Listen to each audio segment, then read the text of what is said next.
So smiles, how in the world did they start? This is a fantastic question for so many reasons. First and foremost being, behaviors don't fossilize. So how are we supposed to know the evolutionary history of a behavior, especially when it's a behavior like smiling, which doesn't leave behind any physical evidence like something like tool making or fire building or bone cracking might, right? So in this case, what we're going to do is we're going to look for other animals, especially other primates, that display analogous behaviors and see if we can draw comparisons between them and us to try to get a handle on our own histories. And what we find, like you point out in this video, is that a lot of the time, teeth baring is a threatening display. I'm saying, look at these great big long canines. I'm going to bury them in your face unless you leave me alone. But this is still a form of communication. And with all things communication, context is key. So it turns out there are a lot of different ways to bare your teeth to somebody. And not all of them are threatening. In fact, when we look out across all primates, especially the ones that are most closely related to us, like chimpanzees,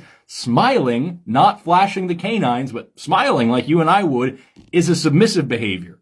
It's the exact opposite of a threat display. You're saying, hey, look, my weapons are sheathed. My canines are put away. I don't want to get in a fight with you. Fights are very costly, both energetically and maybe even my whole life. So let's just be friends instead. And we see there's a wide variety of other smiles that go along with a wide variety of other situations. But a lot of primatologists and bioanthropologists point to that submissive display as an origin for human smiling, because it's not a very far stretch from submission and nonviolence to joy and companionship and friendship and happiness. And if you think that that's a little bit crazy, consider the origin of handshaking. That behavior started out because we were grasping each other's wrists to prove that we didn't have a dagger tucked up our sleeve to stab somebody behind the back.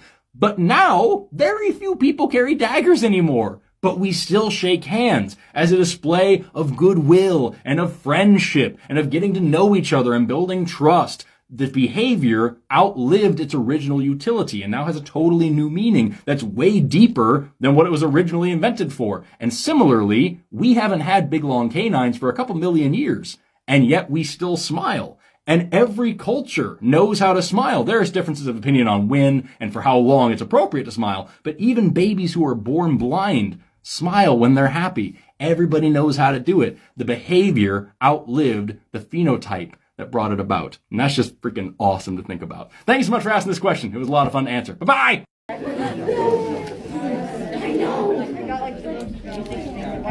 You'll forgive me. I didn't do a whole bunch of breakfasting this morning.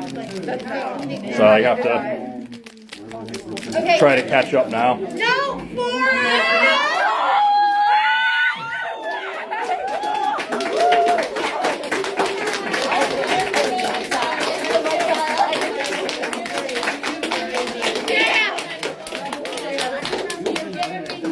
Not bad.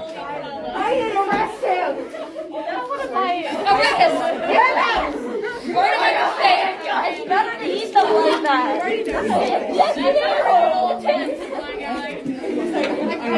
Elevated access to a group of pilots that are volunteering their time, skill, aircraft, and resources to provide transportation for reproductive health care and gender-confirming care.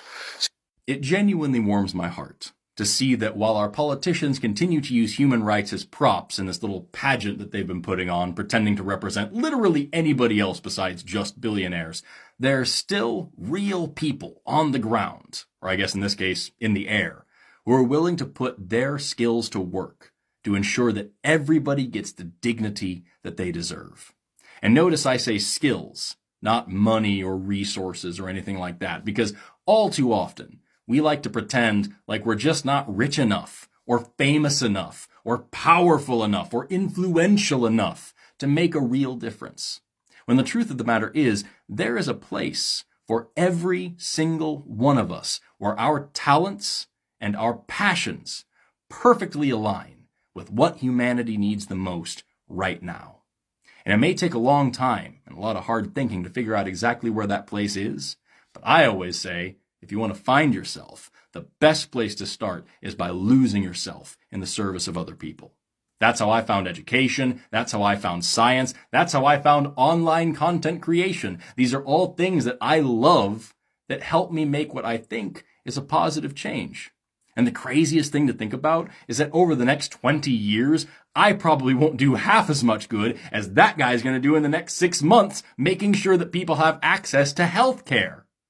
So while it may be really depressing and really overwhelming and really debilitating at times to watch as the TVs get bigger and brighter and flatter and wider, all while making the exact same stupid noises they've been making since the 1940s.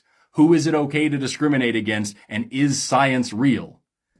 People like you and me will still be right here, on the ground, putting in the hard work, making sure everybody's okay. And that keeps me going. Here's a fun game. I'm going to tell you a biology fact that's only one sentence long, and you have until the end of that sentence to try to figure out where I'm going with it. See if you can guess how this sentence is going to end. I almost guarantee you will not. Ready to play? Here we go. You should be careful around kangaroos because they will freaking drown you. That's a real, true science fact. Kangaroos don't have a lot of natural predators. There are very few animals that are big enough to really contend with them and take them down. So one of the ways that they defend themselves is to get into the water about chest deep and to wait for their attacker to get a little bit too close, and then they grab its head and shove it underwater and drown it. And that is how they defend themselves. Nature. Beautiful and horrifying. On April 19th, 1995, a man named MacArthur Wheeler robbed 2 banks in Pittsburgh, Pennsylvania. He didn't wear a mask. In fact, he smiled and waved at the security cameras.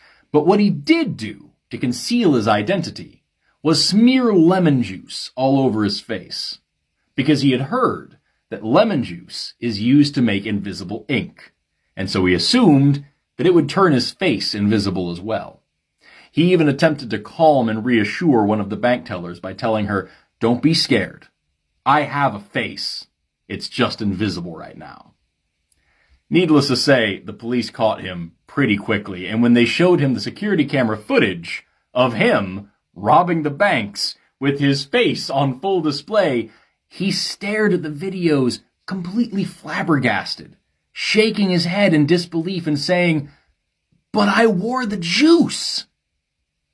This incident caught the attention of a psychologist at Cornell University named David Dunning, and he enlisted the help of one of his graduate students by the name of Justin Kruger, and together they performed a series of experiments trying to find a correlation between the competence and the confidence of ordinary people.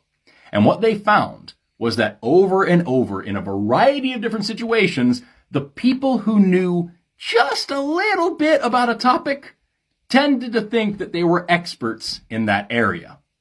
And this is the phenomenon that we now know as the Dunning-Kruger effect, when the people who know the least think that they know the most.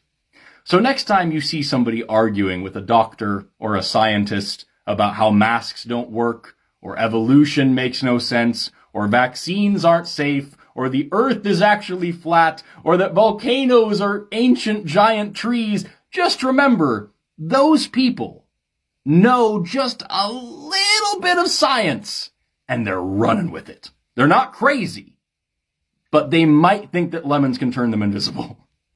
Hey there. Did you know that if you connect 2 carbon atoms with an oxygen atom, that's called ether?